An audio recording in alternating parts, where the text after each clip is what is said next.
Of love, a natural history of mating, marriage, and why we stray. And this was a very important book that was maybe among the first books or so, called The First Sex, The Natural Talents of Women and How They're Changing the World.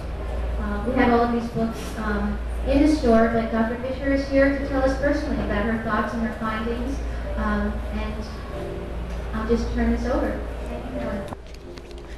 Well, I'm delighted to be here. I'll just start out by saying that what I've done is I've put 32 people who were madly in love into a functional MRI brain scanner, 17 who were madly in love and their love was accepted, and 15 who were madly in love and they had just been dumped.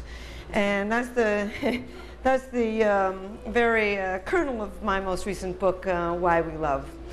And so I'm going to just start out by telling you what I think love is, and what we did in the machine, and what we learned, and end up with my newest material for my book number 5. Actually, I've written 4 books on why you fall in love with one person rather than another. Actually, psychologists don't really know why you fall in love with one person rather than another.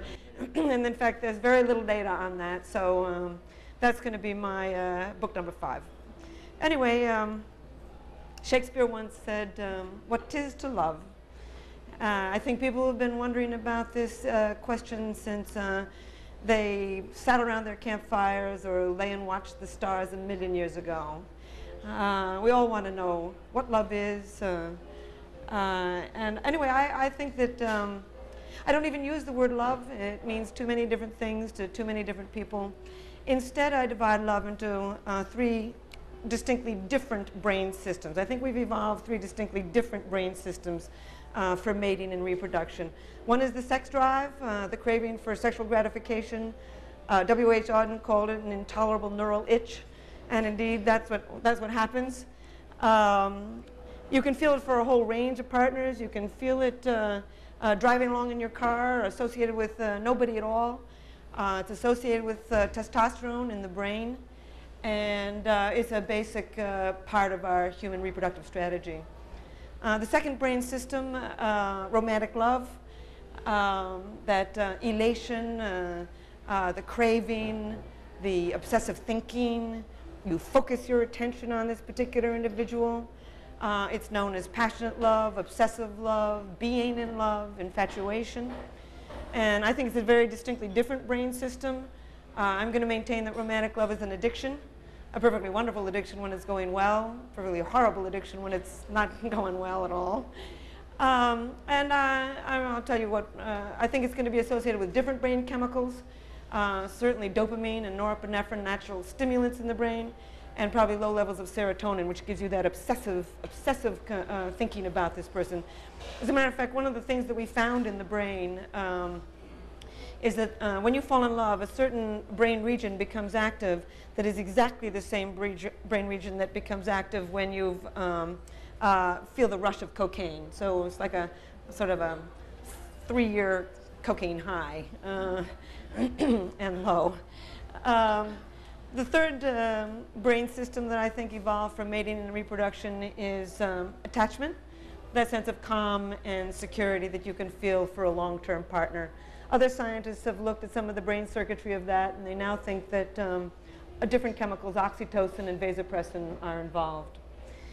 So I think that these 3 brain systems evolved to do different things. I think the sex drive evolved to get you out there looking for a whole range of partners. I think romantic love evolved to enable you to focus your mating energy on just one at a time, thereby conserving mating time and energy. And I think that attachment evolved to enable you to tolerate this person at least long enough to raise a single child together as a team.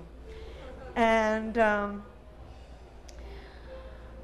these brain systems interact with each other. You know, you can you see a nice guy at the mall or in the gym or at work, and he's just another nice guy. And then you fall in love with him, and suddenly he becomes very sexually exciting to you, too. I mean, just the way he walks, the way he talks, even his automobile in the parking lot. Anything about it can be not only associated with romance, but also with sexuality. And I think this is in part because when you fall in love, it drives up dopamine in the brain, and that indeed drives up testosterone in the brain, and testosterone is the hormone of desire.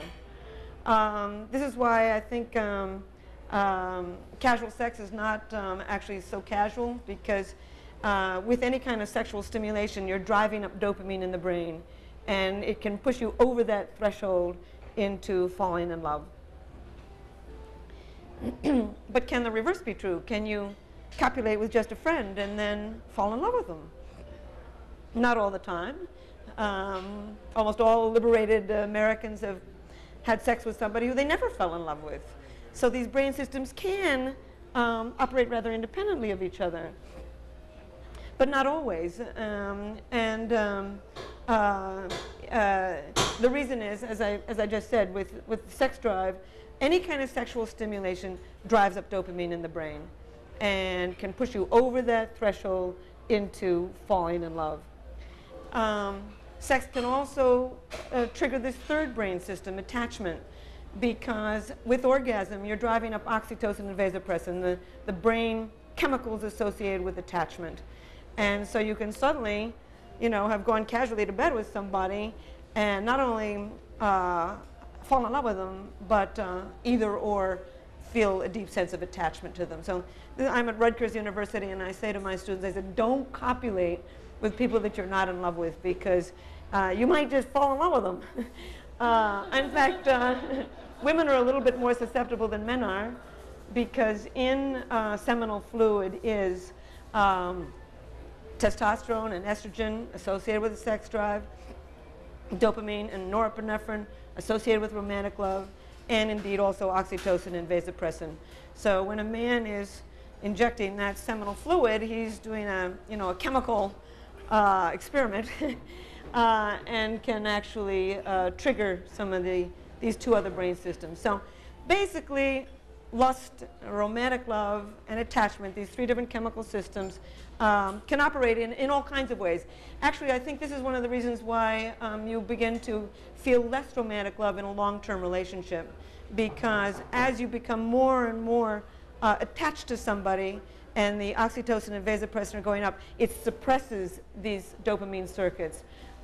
This is one of the reasons I think that if you really want to sustain romantic love in a long-term relationship, you've got to go do novel things together. Novelty drives up dopamine in the brain. This is why vacations are can be so useful, because you're triggering these brain systems for the sex drive and for romantic love.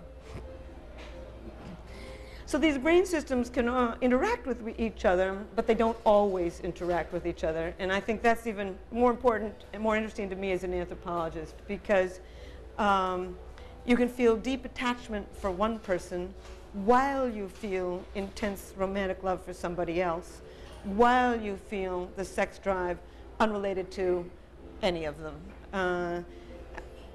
So we got with built-in complications in our human reproductive strategy, and I think this may well be certainly contribute to the problems that we have. As a matter of fact, you can lie in bed at night and swing from deep feelings of attachment for one person to wild feelings of romantic love for somebody else, to feeling of the sex drive for even other people. In short, you got a committee meeting going on in your head as you're swinging from one of these feelings to another. So I think that all three brain systems evolved so that to work together so that we could have sex, fall in love, form a pair bond, and rear our children as a team.